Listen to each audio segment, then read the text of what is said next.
and a massive welcome to a very exciting and insightful episode here on InfoSec Live of Let's Talk Cyber Ranges with a good friend of mine, Josh Mason. It used to be market dominated by Hack the Box and Try Hack Me, but with new players like Threatgen and Haiku changing the education landscape, there are more options than ever for those looking to upskill in cyber. For those that haven't met me, my name's Simon Lindstead. I'm the founder of the InfoSec Live community and also your host for this show. But before we bring Josh on, sharing stories and best practice over the last few months has led to 45,000 views and 8,000 hours of our content being watched on YouTube by you, our amazing subscribers. So a huge thank you for your engagement. And if you'd like to take it a step further and support the wider InfoSec Live community, or indeed buy me a cheeky decaf coffee, we do have a few ways you can show your appreciation. First up, the ability to purchase super stickers in the YouTube chat if you'd like your question bumped up to the top, and 3 tiers of membership allowing you to show your support in any way that you can. But whether you join or not, being here and engaging with our content is what really matters. So if you're watching this live, please do like and subscribe. We want to try and make these as interactive as possible. So make sure you drop any questions in the chat. After all, it is you, our audience, who makes these events so special. Okay, time for Simon to stop rambling and time for the show. Not only a huge inspiration to me back in 2021, Josh Mason is also a cybersecurity professional who transitioned from being a military cargo pilot to being a cyber warfare officer in the US Air Force. He's since taught at the US Air Force Special Operations School, the Department of Defense Cybercrime Center's Cyber Training Academy, and the veteran training organization WithYouWithMe. He's also built out the latest version of the Penetration Testing Student and the eLearnSecurity Junior Penetration Tester exam alongside the team at INE. He was also a sales engineer for SimSpace, leading their partner enablement program, and has founded several non-profit organizations aimed at helping individuals start their careers in cybersecurity. He's led career workshops and spoken at Wild West Hacking Fest. Currently, he's an instructor at Nuvix Solutions, providing courses, engagement management, and business consulting to clients. I think you'll all agree this is going to be epic. Let's bring him on.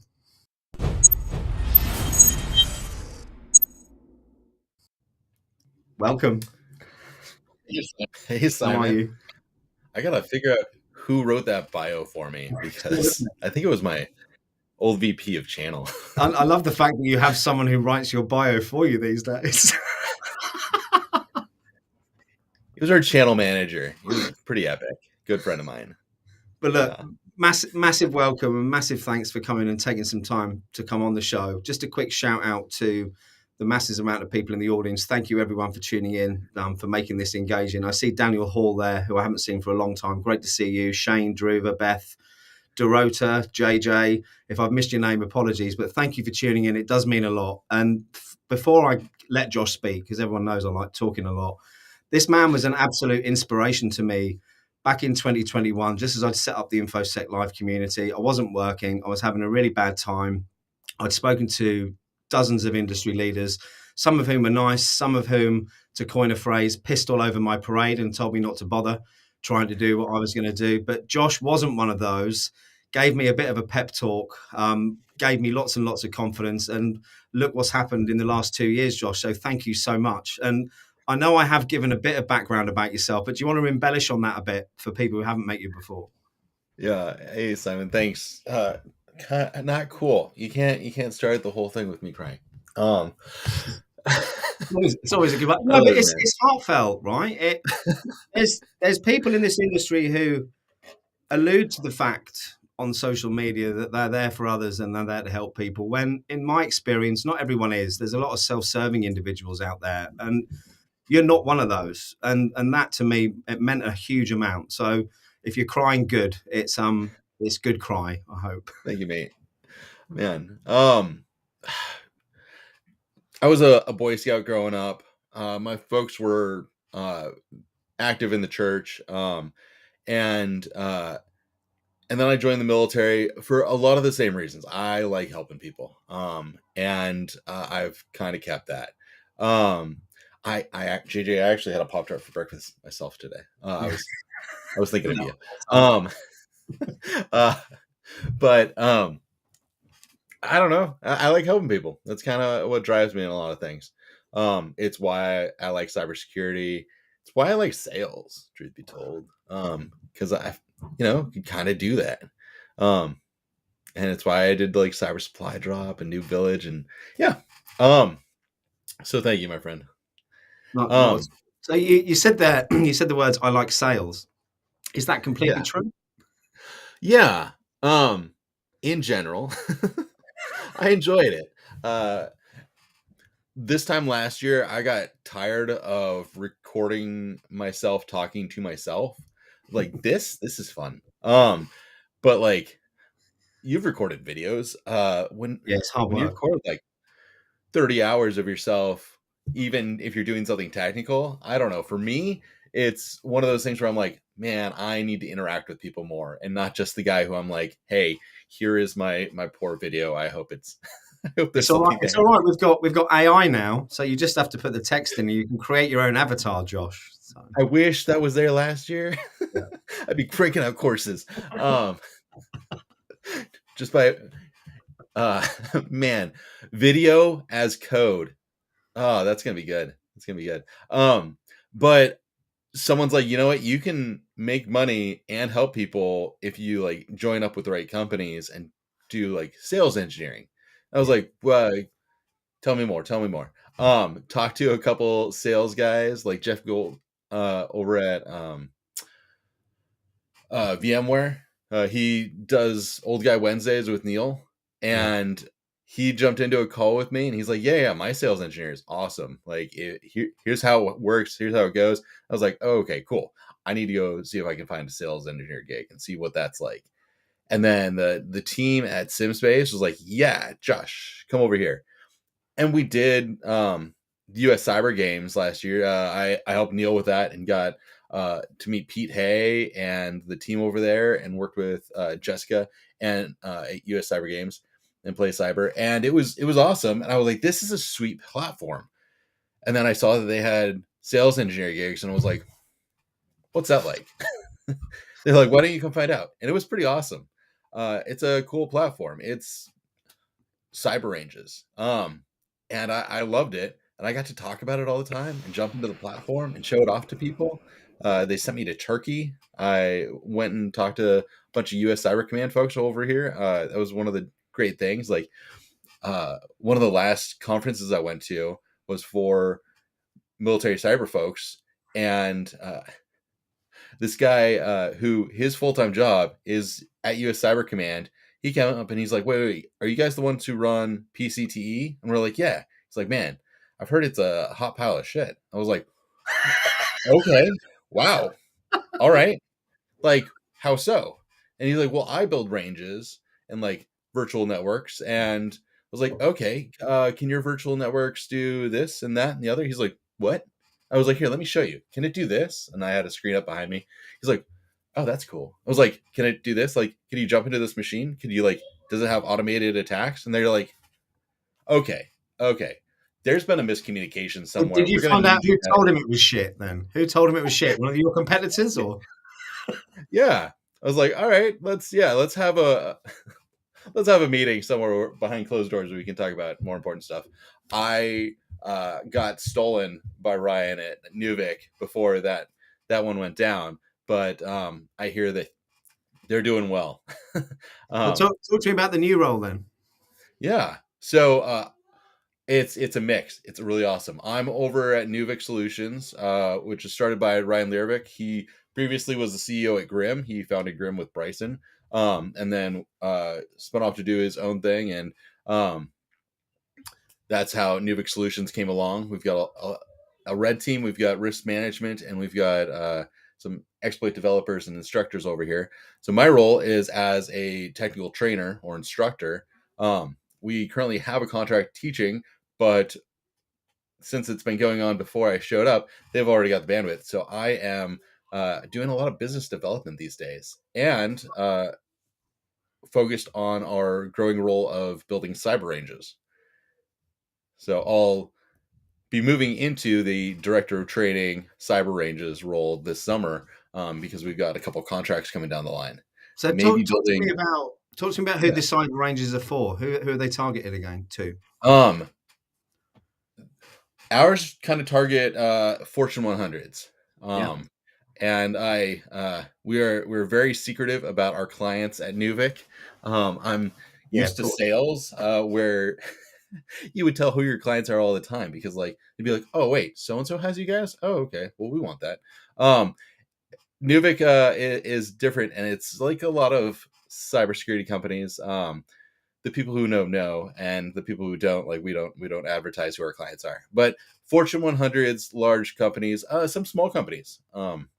It's a lot of consulting and networking connections that point people to us. So folks who like this one, they want their red team to be able to train and prepare and have a place to test both their skills and their techniques and their tools, and not have to go through all the trouble of hiring on someone, building, like putting man hours, because salary is expensive. Hiring us as a contractor to like build that for them is a lot cheaper. But to build out the infrastructure, to build out the machines, to run it all and make it useful and apply knowledge, we have a red team. We've got folks who know how to train, and we've got risk managers who we can put all those things together in order to build a product that they can just then be like, okay, hey, team, we are now going to do an assessment on this range, and then we're going to scramble it next week, do a new assessment. We're going to change some things around. We're going to try out these tools. We'll try out those tools. Let's add in what we know our client is going to have this EDR. We know that we're going to go do a red team assessment on some other client, and they utilize this stack. Well, what does it look like when you're attacking that stack? Yeah. We could get all of that equipment ourselves and build it out and do all that stuff, or we could have them build it on their range, and then we can go to town on it.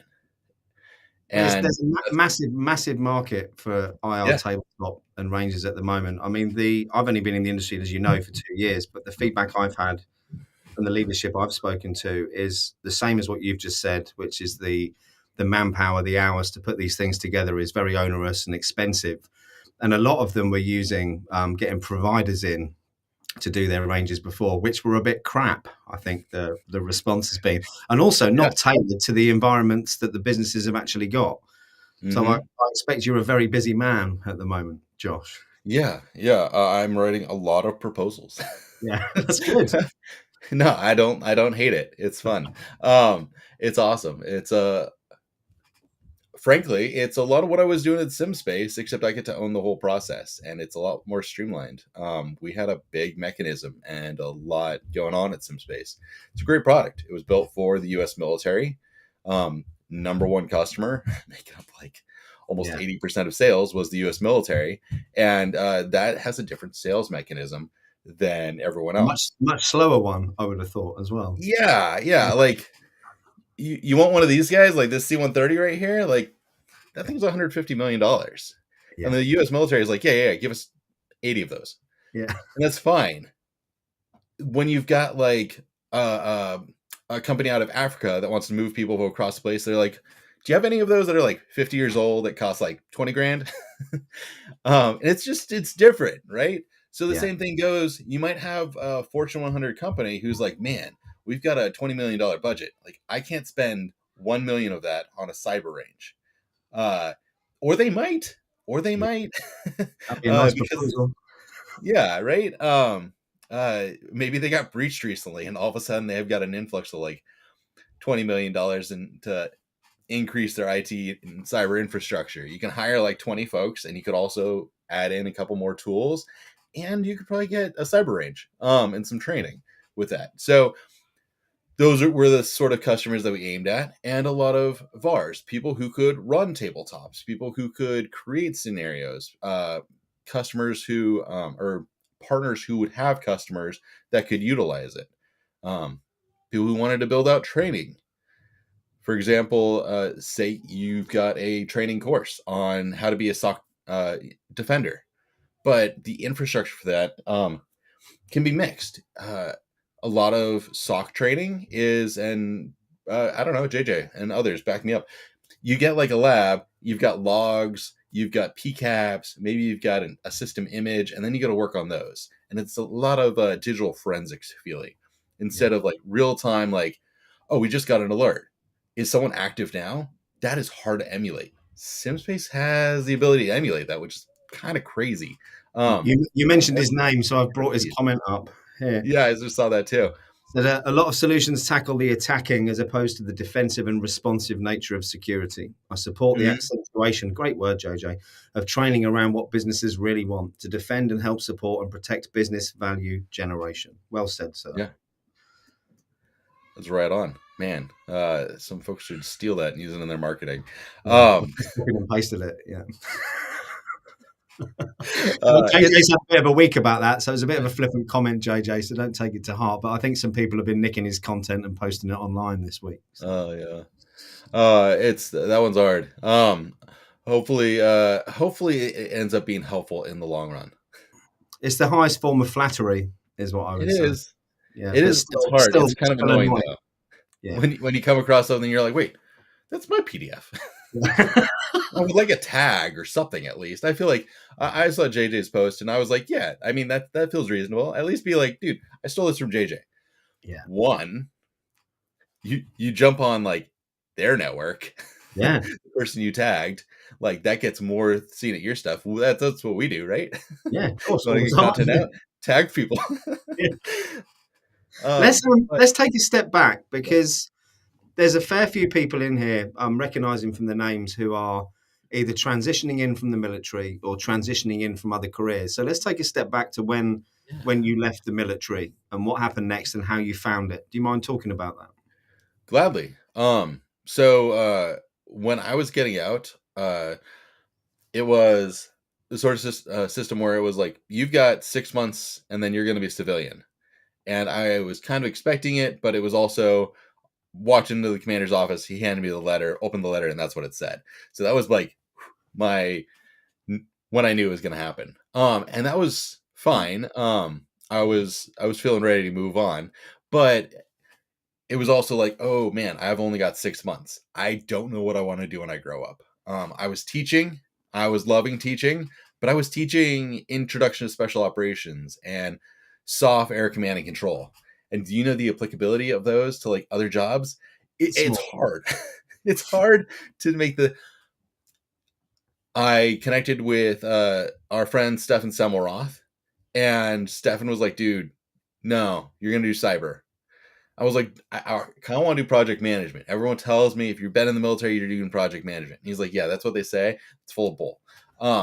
Like real program managers look at what you do and they go, yeah, you are going to destroy my Gantt chart and be a resource suck. And for this project, like, I don't want you. It's like, oh yeah, okay, that makes sense. I get that. So what should I do? He had me deep dive into cyber, which I had Sec Plus. I was helping run the communication squadron. I'd been deep in cyber for a while, just not hands-on stuff. More at the manager level. Made some connections, did a SkillBridge internship with 6Gen, a pen testing company, and came across Jacobs. One of their guys on LinkedIn shared that he had just gotten like VP of DoD training, or DoD cyber training. And I was like, I'm gonna reach out to him. Like 5 DMs later, I was like, hey, any chance you need like a cyber-minded training, like project manager? And he's like, you got a resume? Sent it over to him. The next day, the recruiter called me and she's like, do you want to be an instructor? I was like, maybe. What's the pay? Oh, sure. Let's have that. Let's have that talk. The next day, I thought I was just having like an informational meeting. It ended up, it was no kidding, the interview. And my future former boss right now was like, can you teach cyber, Josh? And I was like, I've learned I can teach anything. I can teach you how to fly. I can teach you how to like drive a tank. I can teach you how to fire a gun. I can teach you how to hack a machine. I'm gonna need some help making resources. They're like, oh no, we have the slides. We have the training. I was like, okay, this is easy. Yes. I can recite this stuff. I can like get hands on and show people. Gladly. You can actually understand what you're reciting as well, which helps, doesn't it? Yeah, I consider myself a Renaissance man. When I was at the Air Force Academy, I thought I wanted to be an engineer. I started taking engineering courses and was like, this is really pigeonholed. I don't like this. there's 12 engineering courses, from electrical engineering to civil engineering to astro to aero to um, uh, engineering mechanics, that are just core classes that everyone has to take. And I was like, ooh, I don't know that I actually want to be an engineer. I just want to be a pilot. All I got to do is get a good GPA and go to pilot training. So I walked over to the English department and talked to someone there, a civilian professor, and he's like, yeah, you could come do humanities. Like, then you do like some art classes, some philosophy, like a bunch of history classes. I was like, let's do that. Yeah. So I have a bachelor's of science in humanities with a minor in philosophy. So like I can, but I do know how to do doubly. I do know how to do moments around a point for engineering mechanics, because I had to learn that at some point. So I've learned a lot of like random stuff. Am I an expert in anything? Do I need to be? Nah. Yeah. I got enough depth, and I can deep dive into things that I need to when I need to. And I think a lot of people actually are like that. I'm a big fan. There's this It does confuse me when I see the term cybersecurity expert. I do wonder what part they are an expert of, because it is right? quite a wide field, right? Yeah. It's like, wait, do you know how to do digital forensics on a Linux machine? No? Oh. On a Windows machine? No. It's like, oh, are you an expert at like working on alerts in a SOC? It's like, yes. I was like, oh, okay, cool. That's good to know. You mentioned Stefan Semerov, who, Mhm. believe it or not, I only spoke to him for the first time about 3 months ago, 2.5 months ago, maybe. And Yeah. he's another example of someone who's inspired me a lot. And I'm not sure if it's similar training, but he's put me on a training plan at the moment through Avant Yep. to upskill Nice. myself, with the intention that once I know a little bit more, I can become a trusted advisor to CISOs. But I'm a little way off that as yet. Bit of learning to do, Josh. We'll get you there. That might be my path in the future. Is that what you I'm on the fancy? Event Pathfinder platform as well. You are. But that's not something I'm pursuing, because anything that I would be doing with that right now, I'm doing with Nuvik. I think that the problem I've got, the same as what you've got, is I've got to focus on events and stuff at the moment. And I think to do it justice, you need to focus on it full time. I've looked at the training material. It's amazing, but it's not something I can just do half an hour of a day. One, I've got ADHD, which means I hyper focus on one thing and I'm not doing anything else at all. So it makes it very difficult. Yeah. Yep. If you can't tell. Yeah. As if you hadn't told already. Yeah. So, okay, we're meant to be talking about cyber ranges, but we've just had a Yeah. chat for the last half an hour, which has been lovely. In the promotional text for this event, Mhm. you mentioned how much the landscape's changed for those learning or upskilling. You know, Oh yeah. when I tried to break in, Try Hack Me hadn't come out at that point, so it was Hack the Mhm. Box, which deluded me to think I was the world's best penetration tester before failing my OSCP miserably, because fuck all of it actually related to what I was doing. Right. But then we've got Threatgen, Haiku, Mhm. and others coming in. Give me your Versal Labs, opinion on. Range Force. Yeah, absolutely. Cyberbit. Talk to me about the opportunities for people breaking in there and how they can utilize these platforms, and also not restrictions. What's the word I'm looking for? What managing expectations on what you're actually going to get out of this. I think. Definitely. There's some really great ones out there, and the joy is, yeah, initially it was hack the box, and if you wanted to do blue stuff, like you got to set up your own lab, go get some like malware, run it on your own VM, and like hope you did that right. And that was like your best chance. There was like PCAPs out there and vulnerable machines that you could emulate. But man, it was hard for defenders.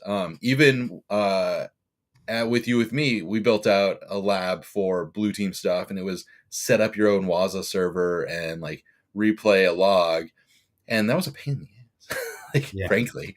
But now there's Let's Defend, there's Cyber Defenders, there's Blue Team Labs Online, good friends of ours, and Jay Beeman over there. And even Try Hack Me has defensive stuff as well, and digital forensics. D for Diva, Ellen puts out. She's amazing, isn't she? Yeah. Yeah. Oh my gosh, she's great. Uh, I always want to pressure her into doing a live stream somewhere, but I know I've that's not her I've thing. tried. I I've get it. tried 3 No, times, no. and She's doing great. They're doing great stuff, and yeah, I've learned some people like doing this, other people don't, and that's yeah, it's fine. anyone who's helping is I love it. Um, but yeah, there's so many opportunities now. So it's getting what I run into, what I think JJ's posted a bit of, is people are like, I am overwhelmed by the options now. What I recommend is I recommend a couple specific ones. So like if someone wants to learn how to do digital forensics, Blue Team Labs Online has investigations, boom, for that. Let's Defend has stuff directly for SOC analysts. There's like a SOC course and a free one. And all these things have free versions. If you wanted to do like a team, then you got Cyberbit or Immersive Labs or SimSpace if you wanted to get real intense. And those are capabilities where a whole team could go through training together.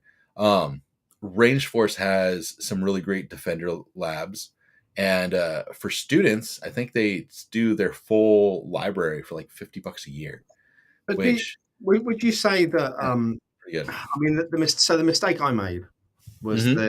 the belief, because for 25 years I'd had a passion for technology, and even when we had like multiple staff and an MSP, I was still the one with my hands on keyboards fixing stuff because I enjoyed it.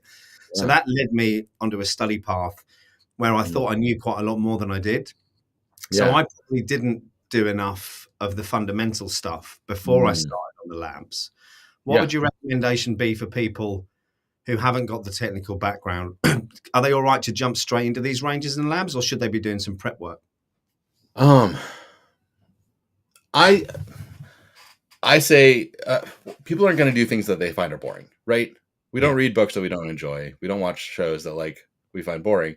So it's going to be one of those things. If it's not interesting to you, it's got to be difficult. So similar to you got to learn some things so that you can do cool stuff. You got to kind of set your mind to that, but you also got to do things that are fun every once in a while. If people enjoy the more advanced cyber stuff, and they can like do a little bit of it, do that to yeah, stay interested, to stay thinking.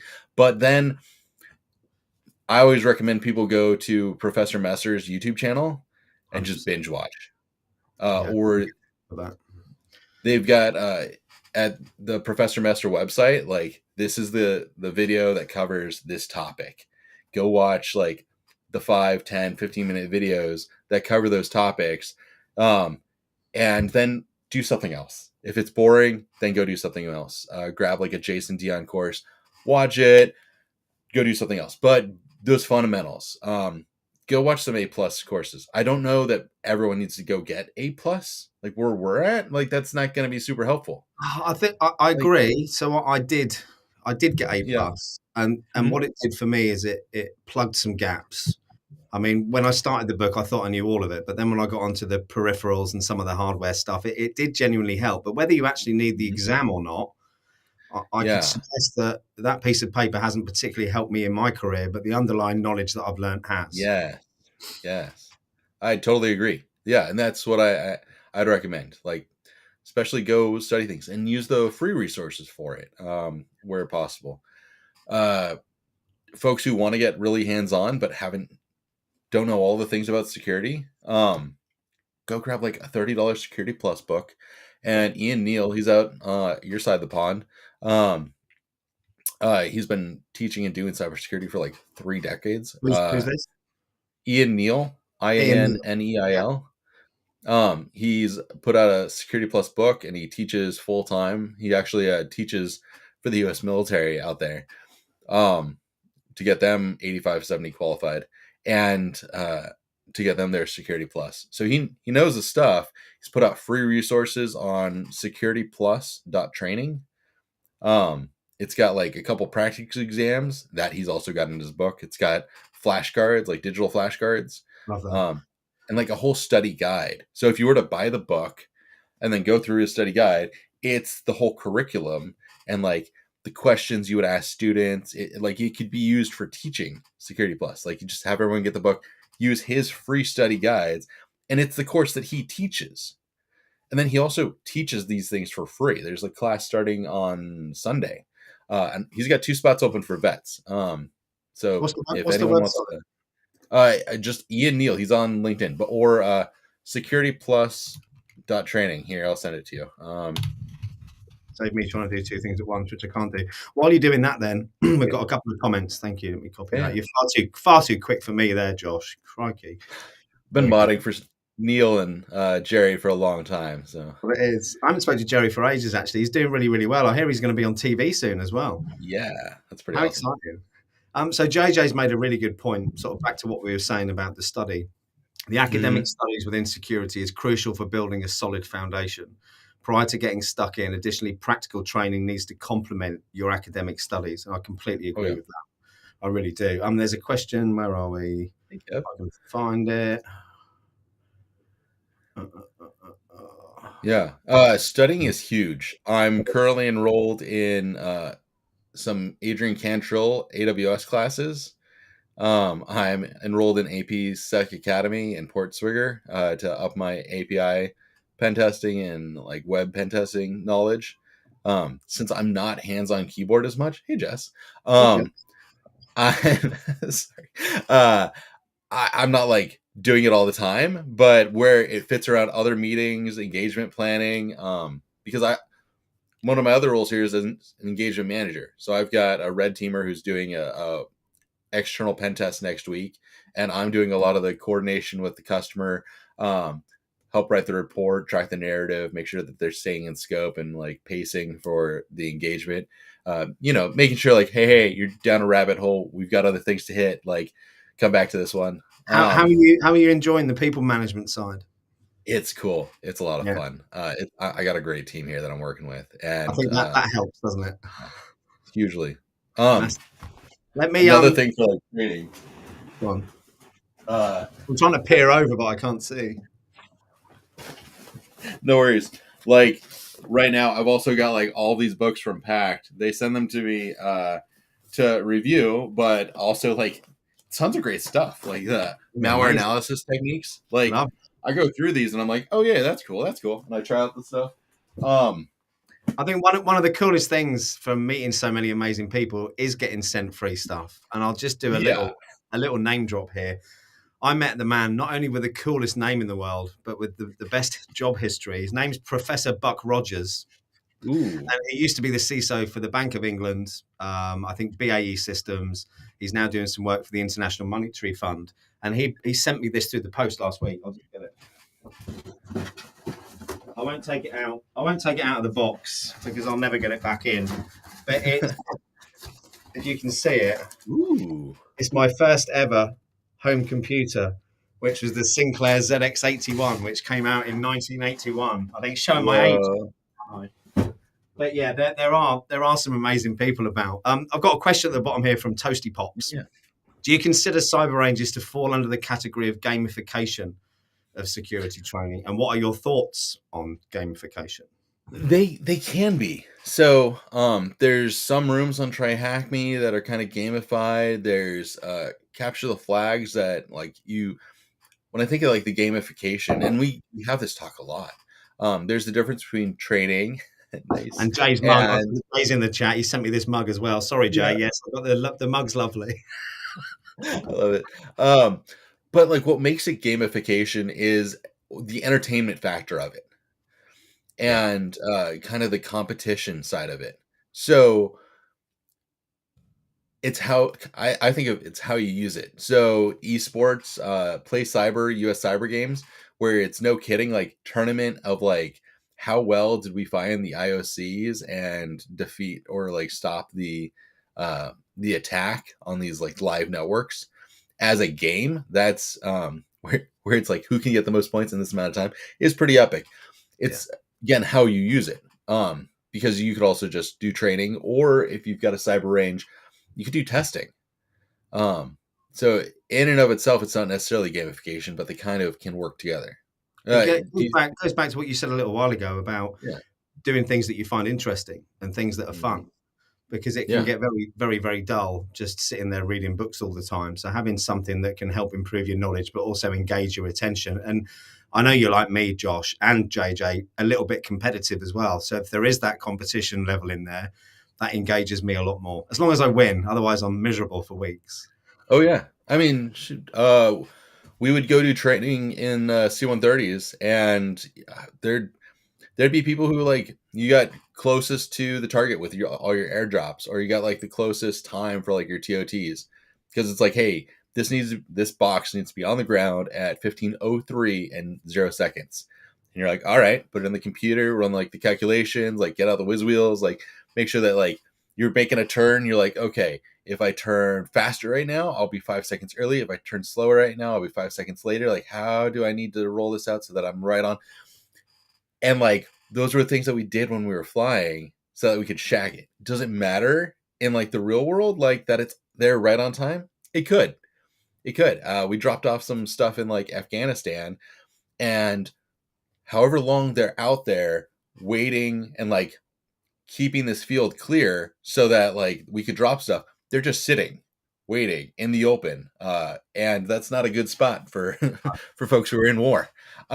So like, no, you want to be like, okay, we're going to be there at 15:03, they're going to pop smoke, we're going to drop the stuff, and 5 minutes later they're going to be out of there, and so are we. And also like if we fly in big and slow overhead, like everyone's like, oh hey, we Oh, should go follow let that. me tell you a story about that. So, I mean, obviously, serving in the military, you'll know I live in the east of England, and we've got Hmm. an awful lot of US bases around Oh here. yeah. And we live, I think, like yourself from pictures I've seen, in quite a rural location. We've got ducks in the garden. We're a little bit out of Yeah. the way. And from what I understand from speaking to a helicopter pilot friend of mine about the C-130s, is that they do a lot of manual navigation, as Oh yeah. in line of sight navigation. And we're clearly on a training run path here, because last summer we had one come. It must have been only 100 foot off the ground, and the pilot Mhm. actually waved as he went past my house, and I must have just stood there like this. Like, what? Yeah. They're big, man, aren't they? My last flight in a C-130 was actually 2019 out at Mildenhall. Oh, it's just down the road. Yeah. Yeah, I was not a pilot. I was a cyber guy. I was teaching, went out there to teach a course to the spec ops guys. And yeah, that's the C-130s that are out there, are all special operations. And they put on NVGs, and they've got autopilot. They set up the autopilot, and the autopilot will keep them at 100 feet off the ground. So that literally was where they were, about 100 feet off the Yeah. ground. Yeah.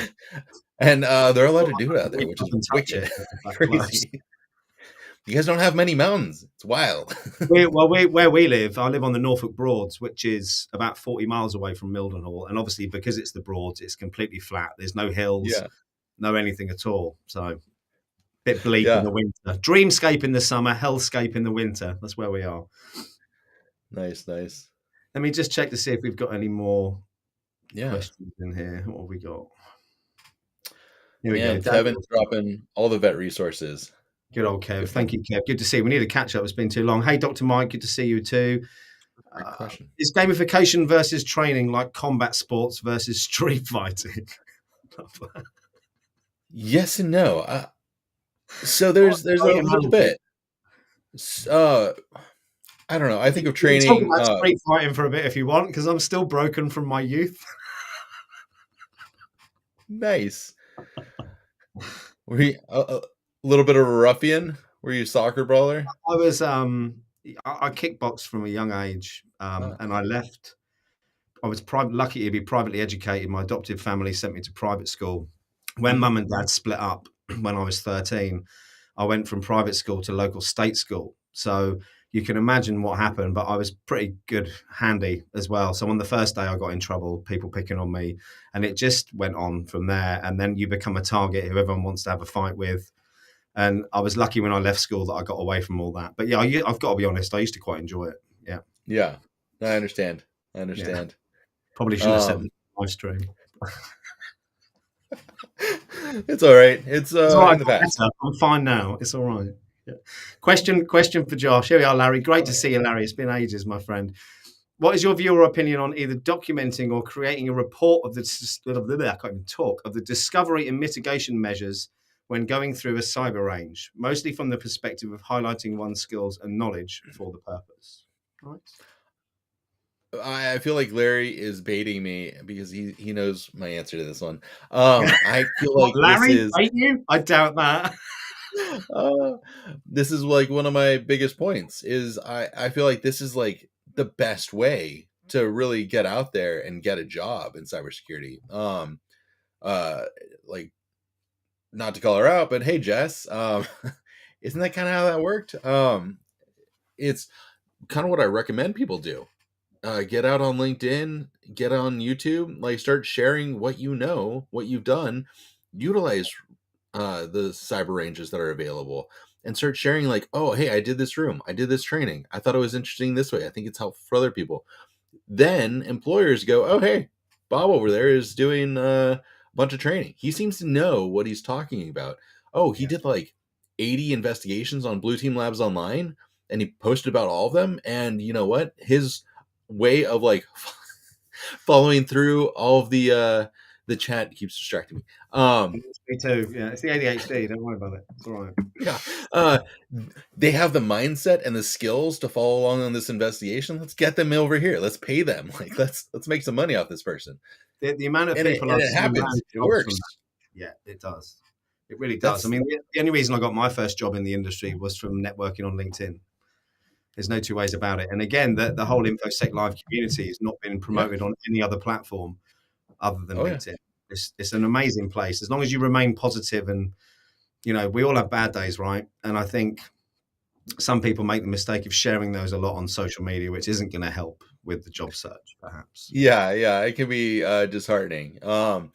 I know Kevin sees it more than I do, but I see a lot of it of like, oh man, I had this interview, it went poorly. I had this interview, it went poorly. But you know what's great?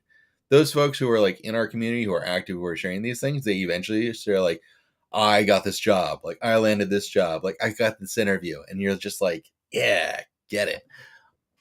Um, Man, I'm trying to do two it things at once. no problem. That's how I got this job. People knew about me.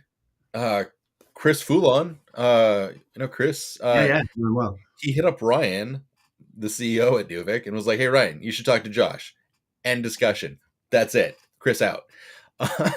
He did his So like, job. I set up a call He's with. done the same to me. It's not led anywhere, but he's introduced me to a couple of good people in the industry, and it's gestures like that that mean such a lot, isn't it? And if you're getting Oh a yeah. recommendation from a trusted person already, you're Oh already yeah. at the top of the pile, I would say. I try to do it whenever I can. I just recommended someone yesterday. Someone I had been we kind of just got to know each other, but we had like a long discussion on Discord. We had a similar background in the military, not like super close, but kind of parallelish. And we're talking about some things, talked about sales, and was like, "What do you want to do?" And he's like, "I want to do sales at this company." And I was like, "I know someone," and was able to make a direct connection to one of the co-founders at a big security company because Let's talk about sales yeah, for a bit then, because yeah, the sales opportunities out there are massive at the moment. And had I wanted a job, which I don't because I'm unemployable and can only work for myself, I could have gone and got a sales job at two or three different vendors over the last few months, but it's and you just not. have. Yeah, I've been offered that, but I'm not interested. But there are massive opportunities for people who want to come into the industry, perhaps haven't got the technical skills yet. But I think if you've got a bit of relationship management experience and people experience or life experience in general, and you've got that couple of millimeters deep knowledge of the industry, you can stand head and shoulders above of most of the salespeople out there at the moment. Oh yeah. Yeah. It's not that hard to go from being a half decent salesperson to being an amazing salesperson by engaging in the community, learning some of the basics, being able to talk the talk. If instead of just like, hey, this is a script I was given for the sales pitch and like hand it over to the SE, or showing up as an SE and being like, I can do a demo, to becoming a solutions architect of, well, what's your problem? So you guys are trying to solve this. Well, what we could do is this. Have you also thought about that? There's another product. There's a this other thing. Like, not selling those, but in combination, we could actually get you to here. But you got to know those things, so you have Yeah. to put in the work. But a lot of that is you don't have to be an expert at those things. You just need to know about them. You need to know Be able to enough. speak about it. Know So enough to like, get yourself in and out of trouble, one could oh say. yeah, Mike, that's Dr. Mike Brass has made a comment here, and I'll bring it up because one, he's a good friend of mine, and two, a great example of someone bringing lots of knowledge from other areas into security. mhm, Excuse me. And he said there's so many different pathways into cyber or infosec. It's refreshing when someone talks about leadership, transferable skills, and also, when applicable, upskilling on the tech side. Appreciate it. Don't hear about it enough, I think is what he's saying. Mike's an archaeologist just back mhm, from a dig. He's also a CISO for a large organization in the UK. And the amount of stuff he's brought across from what he's learned with his other pathways is phenomenal. And yeah, it's too quickly discounted by some people, the experience that people bring across. And those transitioning from the military are ones that, whilst never served myself, I can see what gaps they can plug with the knowledge and experience that they've gained. I mean, the biggest thing that people mhm, complain to me about that you can't find in this industry is people who can critically think. yeah, yeah. I hear that complaint a lot, and I wouldn't disagree. Um, it's it's what sets a lot of people apart, and it's what I look for when I try to engage people, or what I try to get people to do. Like, you can learn the skills, but truth be told, what I want you to do is learn enough to start thinking, to start applying, to start thinking about solutions rather than just like, this is how it works. Yeah, and again, it's all very well, and not taken away from anyone who's sat loads and loads of exams out there. But there's a difference between having exams and being able to relate that knowledge as well. And, Mhm. and that goes back to what you said about the power of LinkedIn. Yeah. I've passed this, and there's three little words that I got taught in my sales career when I was 16, selling mobile phones, but when they were that big, which means that, and make sure you use that in all your conversations, which helps to Oh yeah. explain to other people. Yeah. Neil Bridges for bullets for resumes always says you should do a what. So what was it? A so what? Like, why did that matter? And then now what? Like, why are you bringing it up now? Like, 100%. what makes me think that that's valuable for this next role? And truth be told, we could kind of do that with like any like knowledge that we're going to put out. Our posts, our sharing wisdom. Like, what did I do? Cool. Why does anyone care? And then like, what value does that bring to people? And if you can do that with posts, like I did this room on Try Hack Me, I thought it was interesting because we dug into this. And I think other people should do it because it will teach you how to do this, that, and the other. And it's applicable for in the office because of why. And it's like, boom, that just showed like you just made a resume bullet that a bunch of people will see and like they might share and they might like be like, oh, hey, Jim Bob told me about this room and I thought it was great. And it gets you out there. And yeah, yeah, It does, and I think Nitesh has thanked you for giving him a different perspective about sales. yeah, And no from worries, Nita. the only experience I've got is 30 years in sales, and I think Yeah. whilst knowing your product and knowing the market is important, the most important part is knowing how to listen and ask the right questions. I'm a big fan of sales, customer support, customer success, and marketing. If you have any background in those things, or you feel like you could talk to people, or you could make marketing stuff, or you could help troubleshoot, and you know enough technical stuff to be like the dangerous, or know enough cyber to like have conversations, but like you don't feel strong in those, jump into like try to find those roles. And it doesn't need to be like your whole career. But like if someone wanted to go from, hey, I've been a marketer for 20 years, but I want to become a pen tester. Awesome. Go do some marketing at a pen test company and then talk to the Yeah. other pen testers and see if they'll pay for training. See if you like, oh, you guys, we're going to post about this. What is that? Let me learn more about that. And then add your skills and you can make that jump even easier. Plus people will then know and trust you. Yeah, They might be which like, is the come key be on our thing. team. It's the Yeah. key thing, and going back to the pen tester thing, I suppose with the glamorization of it as a job is probably the thing that got me so excited back in 2019 that Oh I yeah. could get paid for doing something that clearly sounded illegal and it sounded like a lot of fun, which ended Yep. up when I found out more about the job, it's back to what I was doing for 25 years in financial services, which is writing bloody reports. So had I It is. known that at the start, I probably wouldn't have gone down that route. But again, for people who aren't technically gifted like myself, It doesn't mean there isn't a space for you in an industry that you've got a passion for, because I've had a passion for security for a long time. And the difference is knowing where your skills are and where you can fit in with that. And it's taken me 2 years to work that out. I've got to be honest. And I think time is sometimes the only thing that can help you with that, isn't it? I'm running out at nearly 50 though, Josh. One of the wild things, I learned how to write reports and create briefings when I was a pilot. That was actually one of my best skills. Flying's easy. It's hard, and then it's easy. It's like snowboarding. As someone who failed his private pilot's license, I beg to differ. I actually went in wanting to learn to be a helicopter pilot. I was paying for it privately, so obviously the cost was one barrier that put me off. But I remember the guy from the flight school brought me through 2 different books. And he brought me through, I'll give you an example. The first one, he said, this is what you've got to learn for your private pilot's license. And then he brought through like 12 books this big. And he went, and this is what you've got to learn if you want to be a helicopter pilot. Yeah. Is flying easy, really, Josh? Or was it just easy for you? Like, trees get bigger, trees get smaller. But yeah, you got to know, like, okay, what are the air, like, what is the plane doing? How does a drop of fuel get from a tank into the engine? How, like, thrust to weight, and like how much can we carry? How far can we go? What speed do we need to fly? Where's the goal, like airstream? What's the temperature differential? What's the weather going to be like? What does this TAF mean? What does this mean? There's a lot. But like, trees get bigger, trees get smaller. That works everywhere. You go faster, you go slower. Like, you don't want to land fast. You don't want to like fly slow. That part I feel like is simple. Once you get up there and you're just like do, that's easy. The knowledge to get there, that's a lot. And that's why I went through the Air Force, so that they would pay for it all, because it is. I was too old and too broken by that point to get in. I've made my compensation to that this summer. I'm going to get myself a paramotor. I don't know if you've seen those. Yeah, like just a kind of parachute with a fan on the back.